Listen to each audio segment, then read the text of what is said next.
Most billionaires build companies. He took down currencies, funded revolutions, and became a global lightning rod. He went from hiding from Nazis to becoming the man who shook global markets and divided the world. This is George Soros.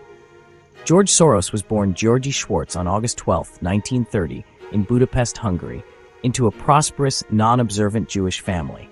His father, Tivadar, was a lawyer, writer, and an ardent proponent of Esperanto, a constructed international language that he raised his children to speak. Soros's early life was marked by a unique combination of intellectual and cultural richness, but it was also framed by the looming threat of war and persecution. Tivadar Schwartz was a prominent figure in the Esperanto movement, and editor of a literary magazine dedicated to the language. He had been a prisoner of war during World War I and had survived a daring escape from Russia, which would influence Soros's own understanding of resilience and survival. George's mother, Erzsébet, came from a successful family that owned a silk store, and while they enjoyed the privileges of Budapest's upper-middle-class Jewish society, they were uneasy about their Jewish heritage, a sentiment that grew more intense as anti-Semitic sentiments escalated in Hungary. In 1936, the family changed their surname from Schwartz to Soros to mitigate the dangers of growing anti-Semitism in Hungary. Tivadar selected Soros because it was a palindrome, and in Hungarian, the name means next in line, while in Esperanto, it translates to will soar. This name change was one of many steps the family took to protect themselves in the tense political atmosphere of the 1930s, as Hungary's government aligned itself with the Nazi regime. Soros was 13 years old in March 1944 when Nazi Germany occupied Hungary. It was a time of profound danger for Jewish families, and the Soros family, like many others, had to find ways to survive the systematic persecution. Hungarian Jews were being deported to concentration camps, and young George, along with his family, was in constant peril. His father, using his ingenuity and network of connections, arranged for false identity papers and hiding places for his family. George assumed the identity of the godson of a Hungarian government official, a man who had a Jewish wife in hiding himself. At this time, George's father not only saved his immediate family, but also extended his efforts to save other Jewish families. The Soros family's experience during the war was a paradoxical blend of horror and resourcefulness. For George, who was a teenager during these years, the war provided a harrowing yet formative experience. In later years, Soros would describe 1944 as the happiest year of his life, not in a celebratory sense, but because of the profound sense of purpose and survival that defined that time. Witnessing his father's heroism deeply influenced his worldview, particularly his understanding of power, authority, and the importance of individual action in the face of tyranny. After the war, Soros continued his education in Budapest, but soon found the political atmosphere in Hungary untenable as the country came under Soviet control. In 1947, at the age of 17, Soros left Hungary for England, a move that would shape his future in profound ways. His departure from war-torn Europe marked the beginning of a new chapter, one focused on education and intellectual development.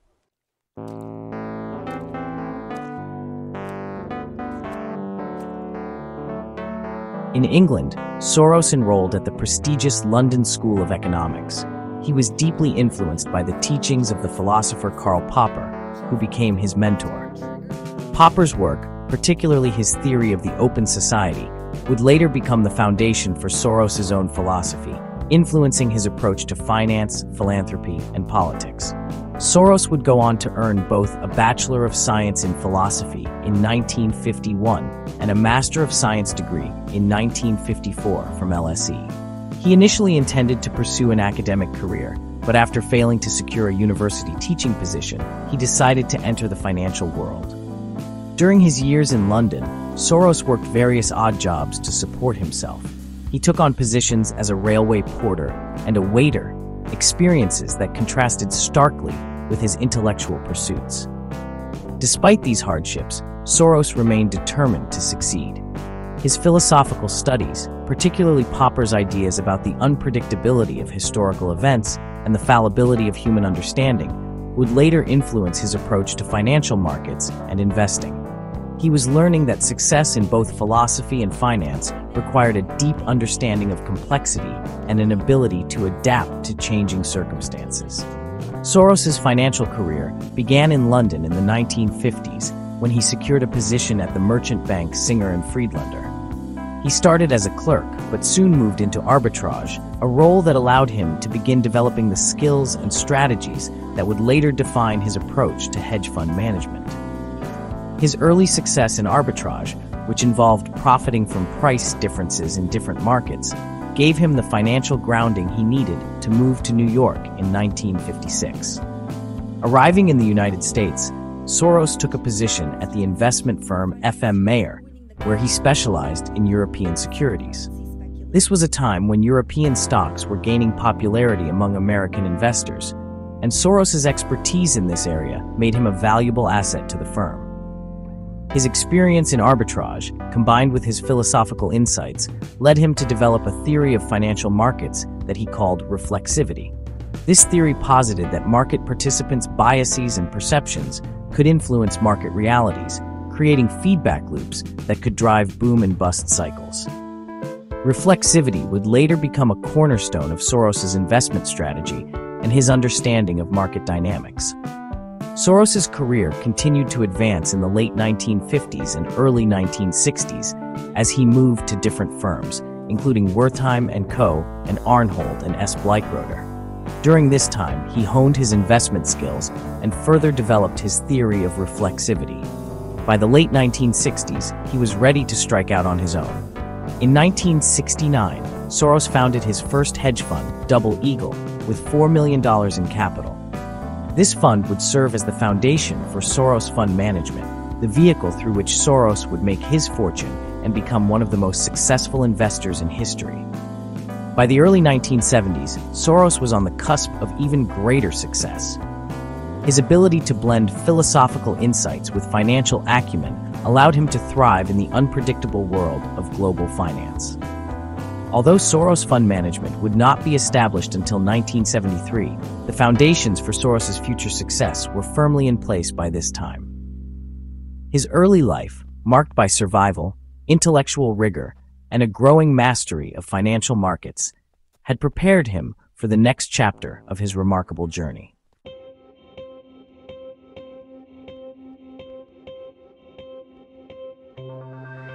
When George Soros founded Soros Fund Management in 1970, he set the stage for a series of groundbreaking financial moves that would make him one of the most successful and influential hedge fund managers in history. Starting with the renaming of his original fund, Double Eagle, to the Quantum Fund, Soros developed a reputation for aggressive, high-stakes trades that capitalized on his understanding of global macroeconomic trends. Over the next several decades, Soros's business career would be defined by bold, often contrarian bets, complex strategies, and a deep understanding of market dynamics, particularly his famed theory of reflexivity. The foundation of Soros's success lay in his ability to perceive the world economy as a complex, interconnected system in which perceptions and market actions could create feedback loops. By the early 1970s, the Quantum Fund had grown from its initial $12 million in assets under management to hundreds of millions, a success largely driven by Soros's innovative investment strategies. His approach diverged from the traditional focus on company fundamentals. Instead, Soros applied his theory of reflexivity to exploit inefficiencies and bubbles in global markets. Soros's early trades often involved arbitrage opportunities across international markets, but he soon moved to a more macro-driven strategy. This allowed him to take large positions in currencies, commodities, and national economies. His willingness to make concentrated bets based on his views of global macroeconomic trends became a hallmark of the Quantum Fund's success, often leading to outsized gains. One of Soros's most famous and celebrated trades came in 1992, when he executed a short sale against the British pound, a move that earned him the nickname, the man who broke the Bank of England. At the time, the United Kingdom was part of the European exchange rate mechanism, which required the British government to keep the value of the pound within a narrow range against the German mark. Soros believed that this arrangement was unsustainable due to the UK's higher inflation rates and economic pressures, which were out of alignment with the more stable German economy. Soros's bet was straightforward but risky. He believed that the British government would be forced to devalue the pound. As his conviction grew, Soros began amassing a massive short position against the currency. By September 1992, Soros had borrowed and sold more than $10 billion worth of pounds. On September 16th, a day that would later be known as Black Wednesday, the British government capitulated and withdrew from the ERM, allowing the pound to float freely. The pound subsequently plummeted in value, and Soros's quantum fund reaped a staggering $1 billion profit from the trade.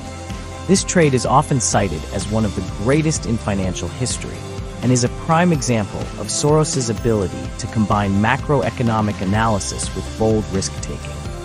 It also exemplified his application of reflexivity.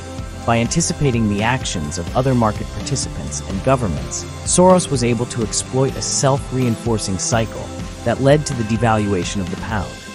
The Bank of England's defeat in this episode cemented Soros's reputation as one of the sharpest financial minds of his generation.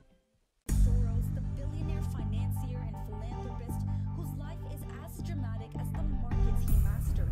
Soros's next major foray into international markets came during the Asian financial crisis of 1997. Much like his earlier bet against the British pound, Soros anticipated that the economies of Southeast Asia were overextended and that their currencies were vulnerable to devaluation. His focus turned to the Thai baht and the Malaysian ringgit, currencies that were pegged to the US dollar at artificially high rates. Soros, seeing the mounting debt levels and unsustainable economic policies in these countries, began shorting the baht and ringgit, betting that their governments would be unable to defend their currencies. His predictions were accurate.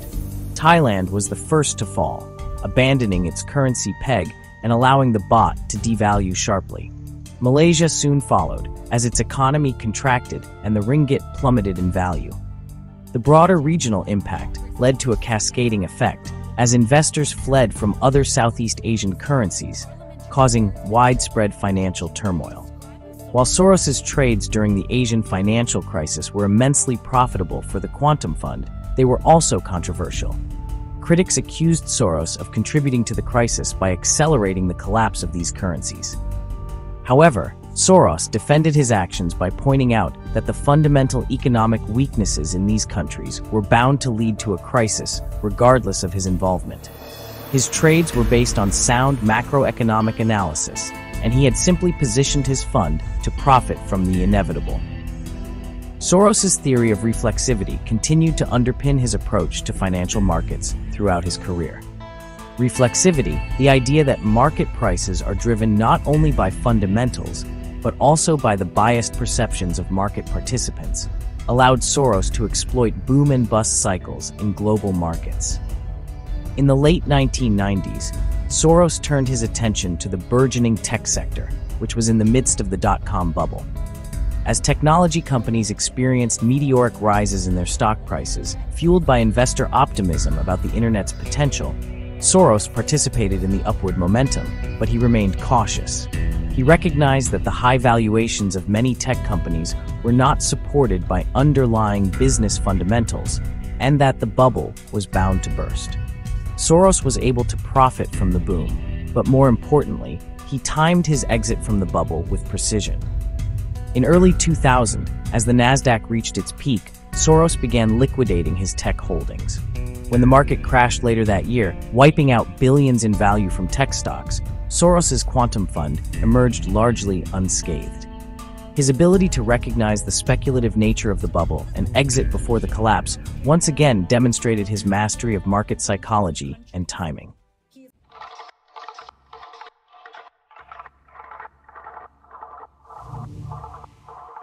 The global financial crisis of 2008 was another pivotal moment in Soros's career.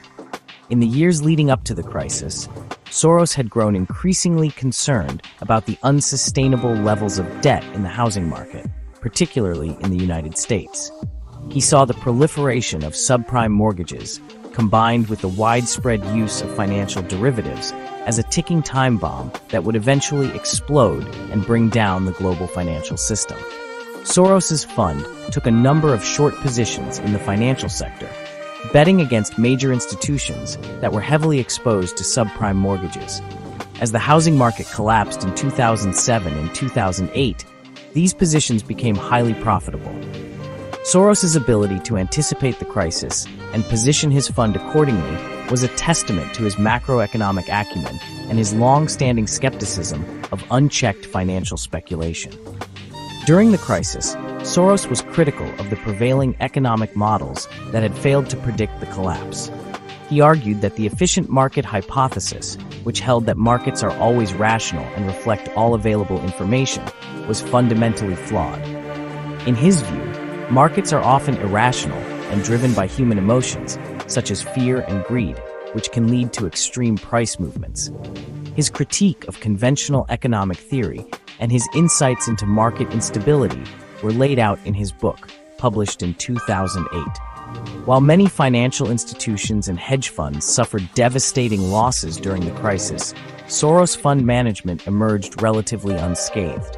In fact, the Quantum Fund posted gains during the worst of the financial meltdown, thanks to Soros's prescient positioning. By the end of 2008, Soros had once again demonstrated his ability to navigate through turbulent market conditions and profit from the upheaval. Throughout his career, one of the defining characteristics of Soros's investment strategy has been his willingness to adapt and change course when necessary. Unlike many investors who become wedded to particular strategies or sectors, Soros has always maintained a flexible approach. He has frequently stated that his greatest strength as an investor is his ability to recognize when he is wrong and adjust his positions accordingly. This adaptability has allowed Soros to thrive in a wide variety of market environments, from currency crises to stock market bubbles to economic recessions. His strategy has never been static. Instead, it evolves in response to changing economic conditions, political developments, and market dynamics. Soros's approach to risk management has also been key to his longevity in the notoriously volatile world of hedge funds. While he is known for making large, high-conviction bets, he is equally disciplined when it comes to managing downside risk. Soros's ability to cut losses quickly and avoid being trapped in losing positions has saved him from the fate of many other hedge fund managers who were undone by overconfidence or stubbornness.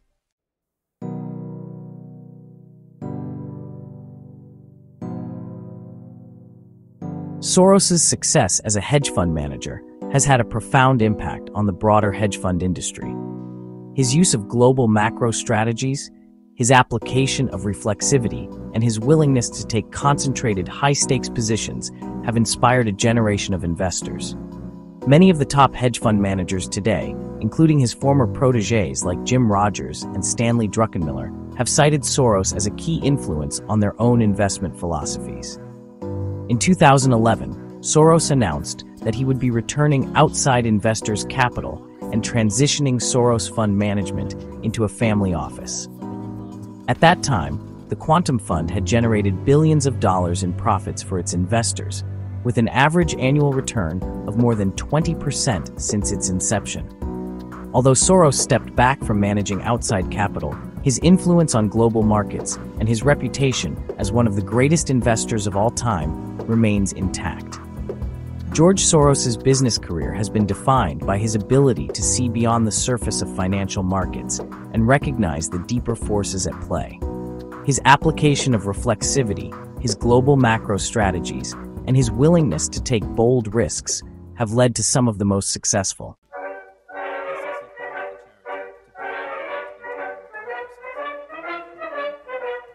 George Soros's political involvement and charitable contributions have been extensive, deeply intertwined with his vision of an open society and his experiences of oppression during World War II. Soros's political activities and philanthropy, primarily conducted through his Open Society Foundations, OSF, have touched numerous areas, ranging from political campaign contributions in the US to democracy promotion in post-communist Eastern Europe. His contributions, while celebrated in some circles, have also attracted significant opposition, leading to criticism and controversy, particularly in countries where his initiatives have challenged autocratic regimes. Soros's philanthropic journey began in the 1970s, when he first started funding educational initiatives, including scholarships for black students at the University of Cape Town during apartheid in South Africa. His early focus was on supporting dissidents and fostering open societies in communist and post-communist states. In particular, Soros provided substantial financial support to dissident movements in Eastern Europe and the Soviet Union, backing movements that were working to undermine the oppressive regimes of the time. These efforts gained momentum as the Cold War drew to a close, with Soros becoming a key player in the peaceful transition to democracy in countries such as Hungary. Soros's concept of an open society was heavily influenced by his mentor, the philosopher Karl Popper, who argued for societies that are tolerant, open to change, and protective of individual rights. Soros's Open Society Foundations, originally known as the Open Society Institute, were created to promote these values on a global scale. Through these organizations, Soros has channeled billions of dollars into initiatives aimed at supporting civil liberties, human rights, education, and public health. His work has been most visible in Central and Eastern Europe, where he has sought to aid countries transitioning from communism to democracy. One of Soros's most notable contributions to higher education is the founding and funding of the Central European University, CEU, in Budapest, which was established in 1991 with a mission to promote open societies and democracy in the region. Soros endowed the university with hundreds of millions of dollars, and CEU has become one of the premier institutions for social sciences and humanities in Eastern Europe. His financial support to CEU continues to this day, even as the university faces political challenges from the Hungarian government. Beyond education, Soros has supported initiatives that promote freedom of expression and an independent press. His OSF has backed projects that provide legal aid to journalists, support media freedom, and protect civil liberties. His commitment to these causes was particularly crucial in the former Soviet bloc, where press freedom and independent journalism were often severely restricted.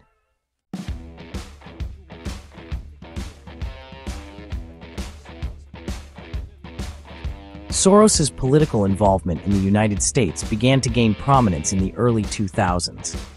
Until the 2004 presidential election, Soros had not been a significant donor to political campaigns.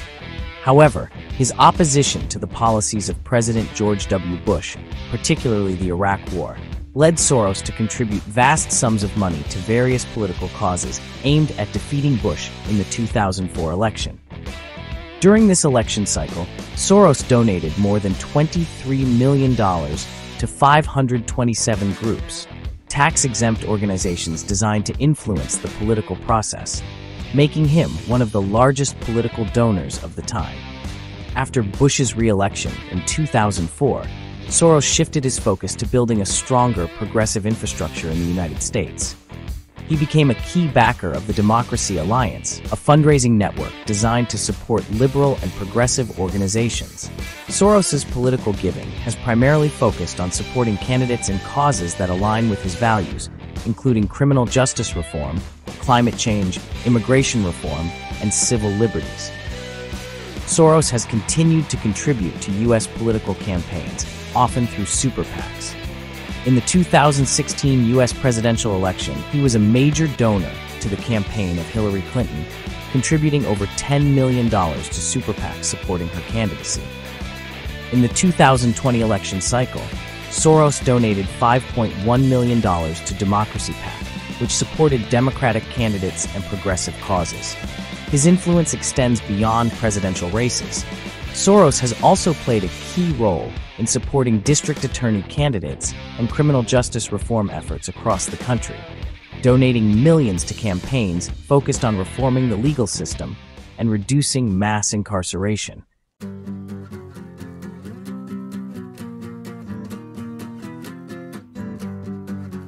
Soros's philanthropic activities extend far beyond the United States.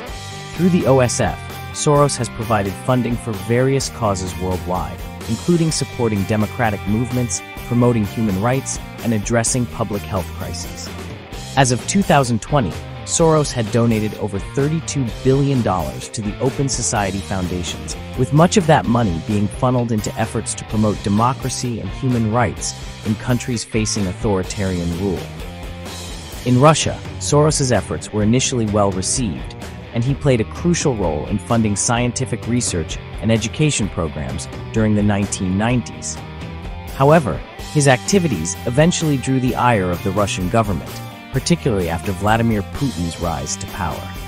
Soros's foundations were accused of meddling in Russian politics, and in 2015, the Russian government banned the OSF from operating in the country, labeling it a threat to national security. Soros's work has also faced opposition in countries like Hungary, where Prime Minister Viktor Orban's government launched a high-profile campaign against Soros and the OSF, accusing him of undermining Hungary's sovereignty by promoting liberal immigration policies and other progressive causes. In 2018, the Hungarian government passed a series of laws dubbed the Stop Soros laws, aimed at curbing the influence of foreign-funded NGOs, particularly those supported by Soros.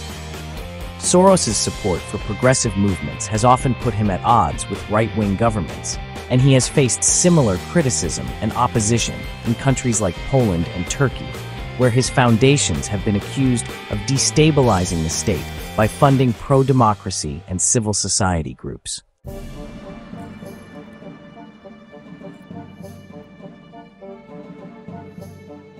In addition to his work promoting democracy and human rights, Soros has been a major contributor to public health initiatives. One of his most notable efforts in this area was his involvement in fighting the spread of drug-resistant tuberculosis in Russia during the 1990s. Soros funded programs that aimed to combat the disease, particularly in Russian prisons, where the epidemic was most severe. His contributions to public health extend to the global fight against HIV/AIDS, where his foundations have provided funding for prevention and treatment programs. Soros's contributions to education have been equally significant. In 2009, he donated $35 million to the state of New York to support low-income families during the economic downturn. And in 2020, Soros pledged $1 billion to create the Open Society University Network, a global network of educational institutions dedicated to advancing open societies. Clinton and Barack Obama. And in the 1980s, he helped undermine Hungary's communist regime. George Soros's political involvement and charitable contributions have had a profound impact on global politics and society. Through his Open Society Foundations, Soros has supported initiatives that promote democracy, human rights, and freedom of expression across the globe, while his political donations have played a key role in shaping progressive movements in the United States. However, his efforts have also attracted significant opposition from autocratic governments and conservative groups, particularly in countries where his initiatives challenge the status quo.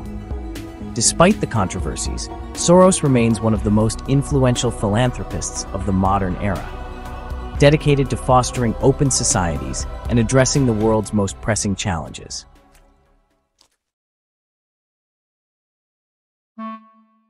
Thanks for watching this video.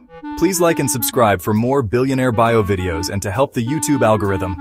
Let us know if there are any billionaires you'd like us to review.